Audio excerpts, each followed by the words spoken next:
It is Friday night. We are in the Red Lion. We've had a minor technical issue which has ruled Craig Hannan out, but also this is going to be a quicker Friday night than it normally is anyway because of the reality which is post-production. So we're here with Erdinger, we're in the Red Lion, we're very pleased to be here. But the issue we have is that this is obviously a time-based show because the transfer window is still open and Liverpool are doing bits. So it looks like Ben Doka's going to go to Middlesbrough. The time right now is 16:50. It's like, check the workings and countdown. 16:50. So what we're going to do is do this a bit quicker than we normally would because then it gets out quicker. And then if we need to do more later on, we can then respond to it one way or another. It's a good system. It's the only one I can think of, unless we're going to start doing it live from the Red Lion. And I just don't know if Gutman's internet could handle it. We've done that once before. Yeah, It was a big show. We did the over there. Yeah, it was the Klopp one. So we did consider that, but I thought, no, we'll just do it this way. We'll settle ourselves in bed. It's Emilia, Bona. 2 days is it's too much. It's too much. Particularly when I'm the consistent member of both of them.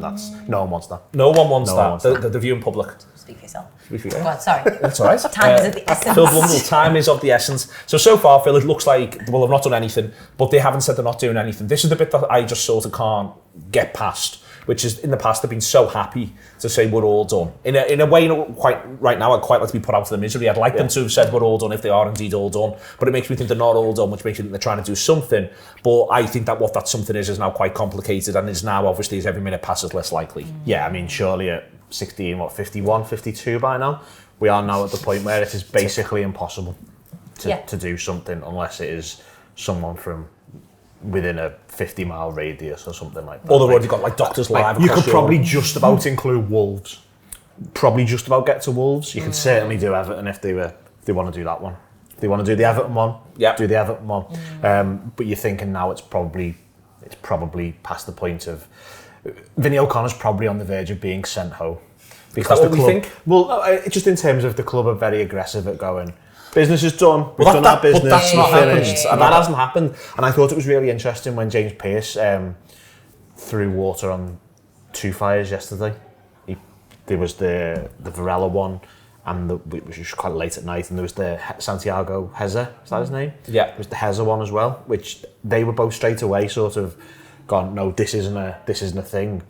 But it didn't say, because usually in previous years when that kind of thing's happened, it's gone, and Liverpool are now done for the window, and they haven't said they're done, which leaves you a little bit curious as to what's going on. It's a mad position to have taken, because I think that it ultimately means everyone's just going to be really disappointed because everyone's had hope right until the last minute that something could happen because they've said business isn't done. And I understand that's them wanting to do the right deal and make the right sign-in, so they're kind of saying essentially we're open to only the right thing and not just doing things for the sake of it. But you must know that now that's not going to happen at this point. So we should just assume that business is done. And I think giving people that hope means that people are going to be perhaps wrongly angry because you've let people keep hoping right until the end. I would agree. I think my interpretations of this. No, you're right. I just think it's a mad approach. Like, I'm not annoyed at not having made any sense. I'm fine with it if it had been the approach from the outset and if they'd been clearer, I guess, about what it is they were seeking to do, and that if that didn't happen, there would be nothing. The problem is we know, insofar as you can know anything in this world, Phil, we know they really wanted to do a deep line midfielder. They really, really wanted to do one. It was about as progressive as it possibly can be without being completed. They failed to do it. That will mean there will be, I think, a correct perception that ultimately they would have liked at the very least one more deep line midfielder. I think the number of first team players they've got is the number of first team players they want, if we include Endo. Because I think if a deep line midfielder comes in, I think Endo leaves. Yeah, I agree.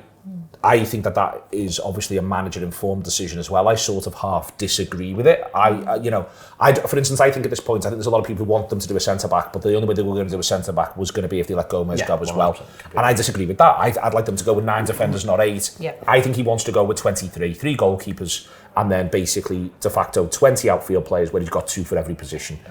I think he might need more than that, but I think my point is, I think they've got the number they want. There's maybe just questions of quality in perhaps 3 areas: left back, centre back, and deep line midfield. Yeah, I think with the thing with the whole midfielder thing is it feels to me like it's been a case of we want either a really good one, like a genuine starting 11 footballer, moves the needle, makes Liverpool a better team, or a number who can sort of swell the ranks a bit and feels like the person who's going to swell the ranks is probably Tyler Morton.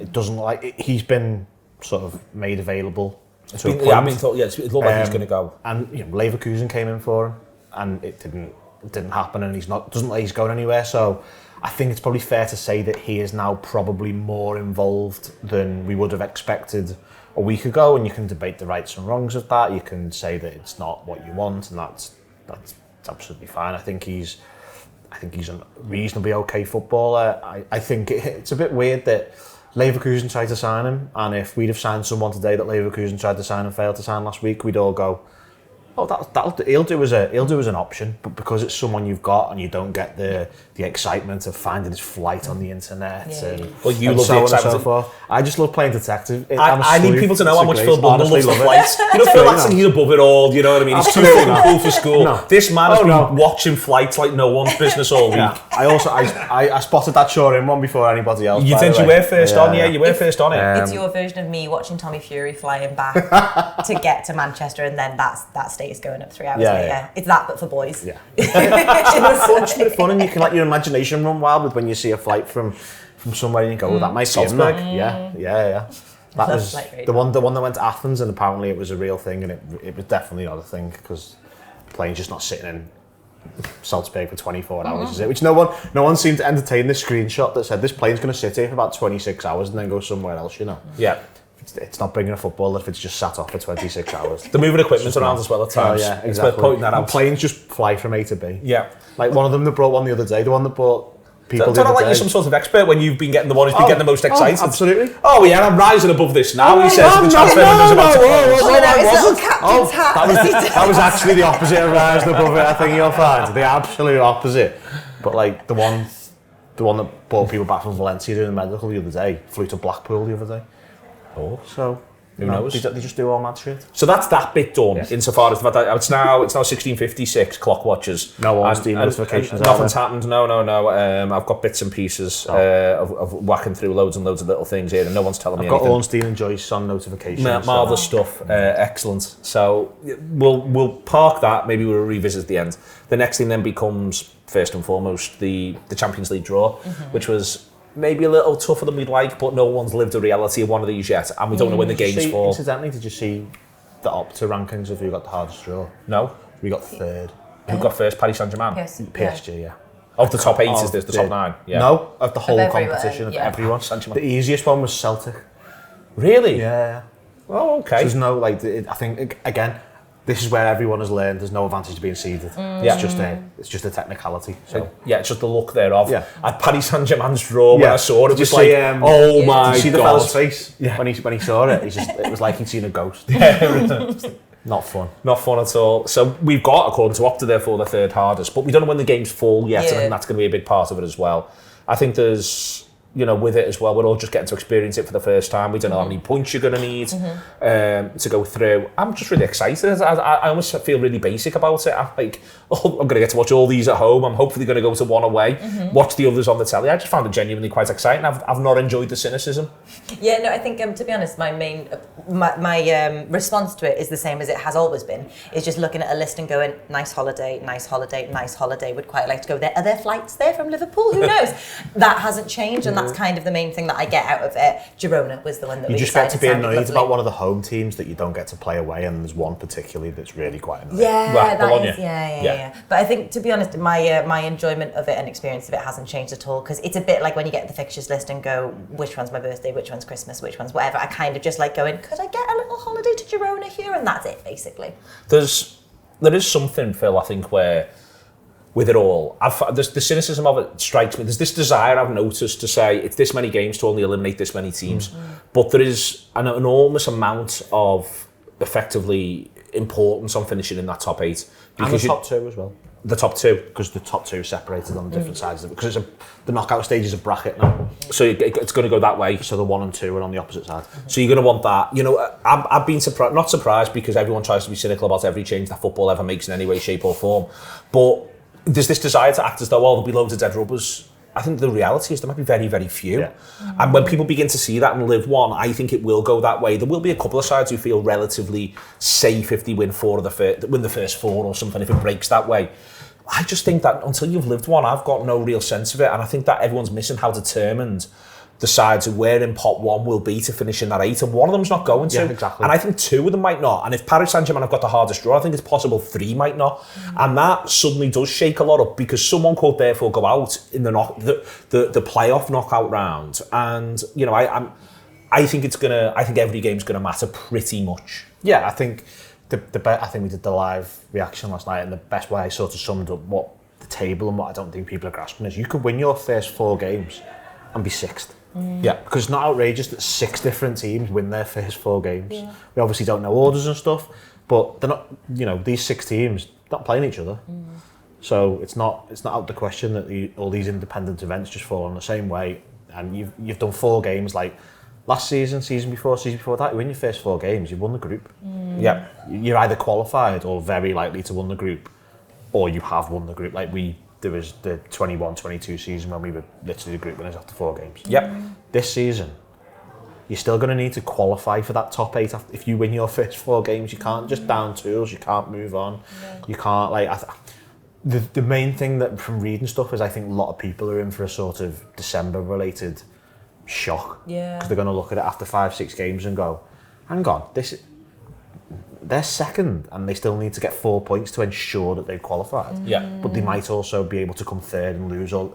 I think it's going to throw people off and really change the way we think about it, because we think of a league table and think 1 to 20, you play everybody else and that's that. Whereas this is completely different. And there will be where the group order, the order of the games comes, and that someone might have a really tough 3 games, last 3 games, and it could be a little bit. We don't see that yet. We'll see it soon enough. We speculated that we thought 16 points would get you top 8 last night. Is what we thought. Did you get to 16? I guess.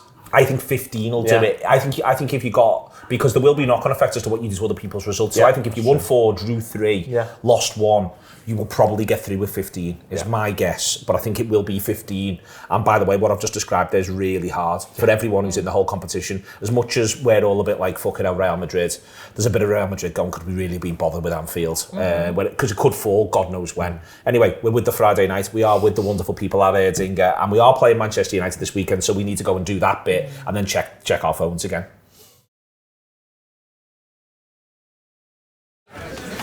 And Erdinger, please.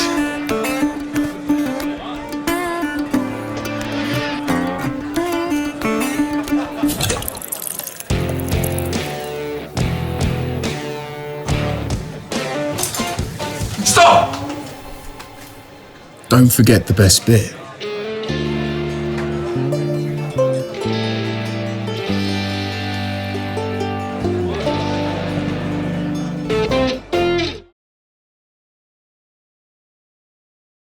There we are. All a bit scatty, but also checking things, making it up as we go along, Emilia. But we play Manchester United on Sunday. We do. How are you feeling about it? Absolutely fine, you know. I thought when we got the fixtures list, and we did an overview of it, I think, in a 3 strikes at the start of the season or just before the start of it. And it was the one that everyone was worried about and had strong feelings about. And now, honestly, absolutely fine. They're shit. They're really shit. And we're, you know, so far solid. So I think it'll be fine. Don't get me wrong, I'm not going into it completely confident. It's the only one so far where I've had a degree of nervousness about anything, but I just think it'll be fine.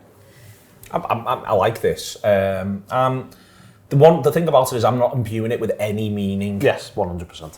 It has no meaning beyond whether or not you get the 3 points. If we lose or draw, and it's a bit of a mad game, I'm just going to shrug my shoulders and say, well, listen, it's been mad at Old Trafford for years. You never know what you're going to get. Up to and including 1920, when we win every other fucking game, that one still finishes 1-1 somehow, Phil.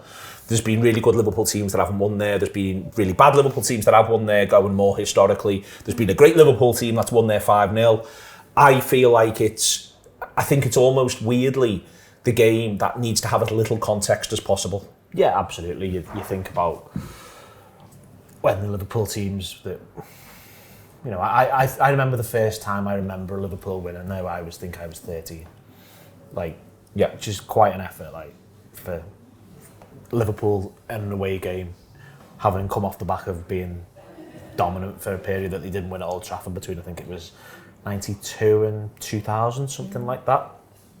And it isn't the game I think you read a great deal into. I sort of look at last season and I think there's possibly some scars there, just general, like in a general thing. Like I'm looking at this going, well, it doesn't really matter what they did last week, because what happens is that Liverpool can go there, lose 2-0 without any emphasis on anything that we know anything about. It's just possible that it's a bit mad. It's a real opportunity for the manager, though, I think, because if he takes the bad feelings of last season, I'm trying to think of a better word, but I don't think I've got one. But feelings will do. You know, it knocks us out the cup. It pretty much knocked the league title out of our hands, although it didn't technically kill it there. And then at kick-off, it was in our hands. At full time, it wasn't. Yeah. And if he's able to then come in straight away, iron out the flaws, coming away from there with 3 points, all of a sudden the players looking at it going, hang on, this is big. And they're a little bit taller, the fan base is looking a bit taller and going, hang on. That was horrible there in March and April when we went there. It was March and April, yeah, it was, wasn't it? March and April was horrible, and we've just gone there in September and gone, hang on, this is good, this. But that's why I think it's the exact opposite to what Neil said. That I think it like, I'm not worried, but I do think it is massive because it's the first real test and it's a chance to kind of, I don't know, address some old wounds and also set kind of scores straight and make a real statement. It's the first time that you get to go and say this is what this Liverpool side is about and this is how different it's going to be. And I think not just for us as fans, but the narrative about it, like outside of just our Liverpool bubble of things, is going to be about it being a real test and a real kind of opportunity for him. And I think that that's why it is really, really important. I'm still confident, but I think it's incredibly important. And just in terms of how other people view this new era. On a similar note, I think it's quite easy to write off a defeat as well, though, because you can just go, as we've said, we never win that. Like, I think is it 7 wins in the 24 years, something like that. It's not many, is it? Like, not many at all. But that means it's 7 in 34. Yeah, but but also sort of my wider bit on it is, I think that will be the external thing. Certainly if we go there and we look good, but then there's every chance that by the time you get to the end of November, a few other sides have just won there. Yeah. You know, and that's in the grand scheme. So I understand it's interesting, the sort of the almost, I think what I'm almost saying is other people can have, like, I think we're looking great, Nick, and almost no matter what happens on Sunday, I'm going to basically look at the September run of games and feel like we're looking great, Nick, and I'm looking forward to this. Back as well. Yeah, huge opportunity to come back in the way in which it's going to go. Say come back like we've lost. Yeah, exactly. But I'm just looking at it from point of view. Yeah, but even if we win, I just sort of feel a little bit like, because I can see a world where we win and they just look like the scrappy, horrible version of themselves, not the one that suddenly manages to appear for half an hour when Liverpool come to town. At which point then you're like, well, we've just basically beaten a side who've been pretty abject in 2024. And it'll still feel like that, you know, and I'm going and I'm really looking forward to going. The best way I can sort of frame this is where I almost end up is it feels a bit like winning at Goodison. But that's a bit mad because the Manchester United for the very same reason, that's why I'd prefer to not be going into it off the back of 2 defeats for them, because it's a really shit start to the season against sides that they should, and don't, like, no disrespect to Brighton, but they should be winning against. They beat Fulham, they got beat by Brighton. They were ultimately, I thought they were less good than Brighton till the 60-minute mark, but they were really good for 25 minutes. I thought that goal, wasn't it? Oh, it's funny the goal that doesn't get given. The non-goal was dead funny. It's got a cult-like thing about it. It's comic. It's slapstick. But I think that we saw last season, Emilia, when they were crap until it goes 1-1 against us. It goes 1-1, and then they're really good until it goes 2-1. And then I think everyone on the ground went, oh God, what do we do now? When it went 2-1 to Liverpool in a really weird way. But I think the point is, I think that Man United can play well for half an hour. I think if we see that half an hour off, I don't think we'll lose the game. If we don't concede in that half an hour, I don't think we'll lose the game, if you see what I mean. I'm not saying we'll win it. I think there's a big difference in, like, the kind of wider context in which that half hour happens, because it happens at a really high stress point in which everyone's thinking, if this doesn't go our way, this is it, we've lost it, and we've thrown away opportunities. And as you say, that wasn't necessarily the case, but it feels like you're throwing away a chance. Whereas here, it will more feel like it's a shame because it would have been a great opportunity to prove ourselves there. It would have been a real statement, whereas it's not, it doesn't feel as kind of like fatalistic. So yeah, that can be the case, but those 2 separate half an hours can mean a lot more or a lot less. And that's all fair. What are you expecting? And it's a mad question, I don't think there's an answer. I don't have any expectations, genuinely. I'm going, and I'm sort of preparing myself to be frustrated walking out the ground. Because, like, mainly as a coping mechanism, to be perfectly honest, because I sort of came out that ground after that cup final, after that cup quarter final, and I was low. Like, I think I'd had 3 drinks before the coach moved, which I think sort of summed up my mood coming out of that football ground that day. But yeah, like, if Liverpool play to the best of their abilities, they should win. But Manchester United away almost exists on a different level to to every other game for Liverpool. So I'm going with no expectations. I'm just. You can have a nice time. I'm going to have a nice time. A nice day. I'm going to have a nice day. Also made up to get it out of the way at this point. Yeah. Do you imagine it being... We'd have to go there again. Yeah, exactly. It's done now. Exactly. I also think from a pure stylistic football point of view that it being the third game of the season means that they probably can't... You know, they haven't had a 4-0 whacking from Brentford like they did when we played in the third game of the season the other year. But it probably means that they can't do the sit behind the ball and a point's a good result, and if we nick something, that's fine, like they did in the 2 games the back end of last season. So I think that possibly helps us, but we'll see. No expectations, no disappointments. No expectations, no disappointments, but I think we think we're going to win.